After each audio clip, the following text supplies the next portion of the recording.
കഴിഞ്ഞ ദിവസം ഉച്ചക്കുള്ള ഭക്ഷണമൊക്കെ ഉണ്ടാക്കി പള്ളിയിൽ പോയതാണ് നിങ്ങൾ കണ്ടത്. നിസ്കാരമൊക്കെ കഴിഞ്ഞ് തിരിച്ച് റൂമിലേക്ക്.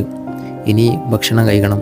റൂമിലെത്തി നിലത്ത് ഷീറ്റൊക്കെ വിരിച്ച് എല്ലാവരും വട്ടത്തിലിരുന്നു. ഭക്ഷണം കഴിക്കാൻ ഞങ്ങൾ 4 പേരുണ്ടായിരുന്നു. കുറേ കാലത്തിന് ശേഷമാണ് കുഞ്ഞമ്മത്തിയുടെ കറിയും മത്തി പൊരിച്ചതൊക്കെ കഴിക്കുന്നത്.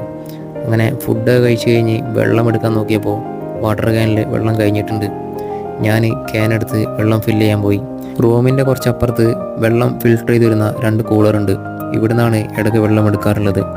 പൈപ്പ് തേച്ച് ക്യാൻ നിറയാൻ ഒരുപാട് സമയമെടുക്കും. വെള്ളം നല്ല ഫോഴ്സിൽ വരാൻ വേണ്ടി പൈപ്പ് ഊരിയെടുത്തിട്ടാണ് ക്യാനിൽ വെള്ളം നിറക്കാറുള്ളത്. ഇതിൻ്റെ തൊട്ടടുത്ത് ബംഗാളികൾ ഒരുപാട് കൃഷികളൊക്കെ ചെയ്യുന്നുണ്ട്.